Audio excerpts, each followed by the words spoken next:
So why make an instrument that you can play with your face? Basically, I was interested in using some sort of motion recognition technology to help accompany myself when I'm playing music, and this tech exists already in the terms of like gesture recognition and stuff like that, but that all occupies your hands, which I don't have available if I'm playing piano or guitar. And I could have looked to like the feet or something like that, but I think guitar pedals and organ pedals have that covered already, so I figured where else but the face to look. Keep in mind, I'm by no means an expert on facial tracking software. This is the first time I'll be doing anything related to the world of computer vision, so it'll be nice to have something that handles the brunt of that for me. And this is where Google's MediaPipe plugin comes in handy, which is a package that can handle things like image classification, object detection, face landmark detection, which is what will be most important to us, through machine learning. So right out of the box, this gives us this, which is pretty cool, pretty cyborg, but how exactly does this help us? So basically what MediaPipe is doing is it's tracking all of the specific facial geometries on the screen, such as the tip of my nose or the mouth, and it's keeping track of where they are on the XY plane. And this is pretty useful for controlling the instrument, but what specific geometries do we need to control this? Or to ask the bigger question, how are we going to control an instrument with just my face? So I made a quick tally of everything that I can move on my face. First there's the mouth, you can open and close. You can smile and frown, which you can keep track of, but can't really do both at the same time, and I think opening and closing is a lot more visible to the camera. There's also the eyes. You can look left to right, up and down. You can close them, close just one. But if the performer's also playing a different instrument that they need to look at, it probably wouldn't be a great idea to also ask them to be opening and closing their eyes or looking around for controlling this instrument. The brows are a bit better. You can raise them and lower them. You can raise just one, but not really the other. So we'll just treat them as a unit in this case. And there's also the head itself. You can roll it around. You can tilt it forward. You can tilt it back, side to side. And I think if they're also playing another instrument, keeping track of only the side-to-side movement of the head will probably give them the best freedom of movement, while also making it very intentional, the movements that they make. And this gives us with 3 continuous parameters that we can use to control the instrument, which doesn't sound like a lot, but if we design the instrument around it, I think it'll be more than enough to get some musicality out of it. So how do we actually code something like that? At this point, it's pretty straightforward. We have our 3 features to track, our tilt of the head, our opening of the mouth, and then our raising of the brows, which informs the facial landmarks we'll need to keep track of that. The top and the bottom of my head for the tilt, the top and the bottom of my lip for the mouth opening, and then the bottom of my brow and the top of my eye to keep track of the brow raise. In reality, I wish finding these landmarks was as easy as pointing them out like that, because it took me way too long to find this man who gave me the secret to where all the landmarks were on the face that helped me immensely with coding this up. Now that we're tracking these features we need, getting the actual parameter data is just a matter of finding the distance between 2 points on the screen. And we still need to do a bit of normalization based on the size of my head so that we can account for things like moving backwards or moving forwards as I perform, so that this doesn't distort the variables based on things like the opening of my mouth getting larger as I move toward the screen. And with that, most of our facial tracking is done, and we just need to get this data into something that can actually do something musical with it. There's a few different ways of going about this step. I could have used a Python library to keep everything in the box and produce sounds using these variables directly, and I might look into this a bit more in the future so that this project could be a bit more standalone, but that really wasn't the direction I wanted to go here. Instead, I wanted to get this data into my DAW of choice, Ableton. And I did this using something called OSC, which stands for Open Sound Control. And this is just a data protocol that makes it easy to send data over a network, or in my case, to a different software on my local network.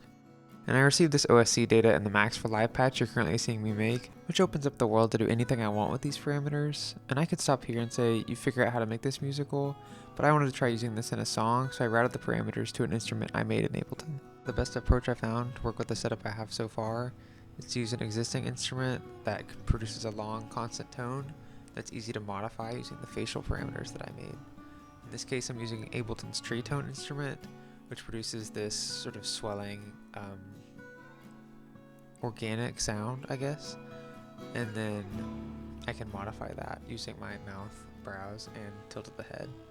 In this case, my mouth opening is controlling this filter down here.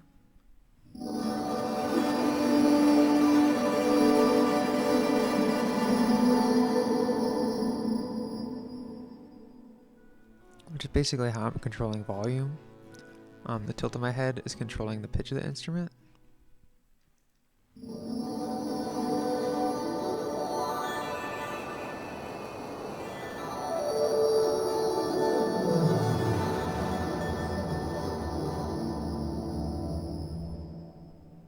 And then the raise of my brows is controlling the inharmonic in the tuning system for the tree tone, which is a bit harder to hear, but sounds sort of like this.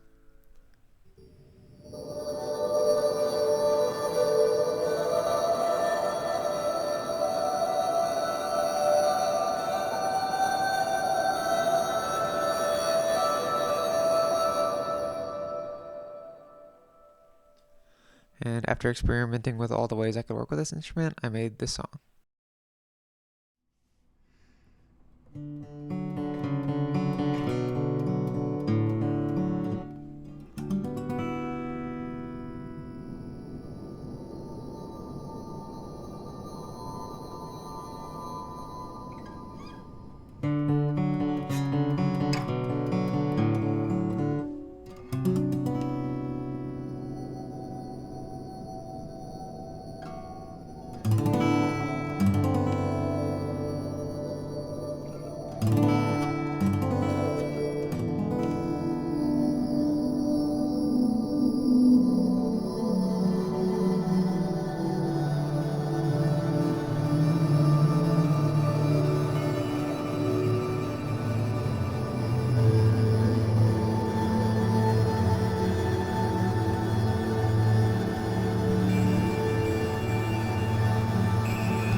Hope you enjoyed that. I'll post a link to the GitHub in the description that'll have the code and the max patches and some instructions if you wanted to get it running on your own machine.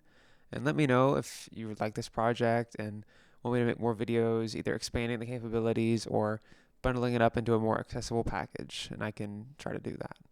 Thanks for watching.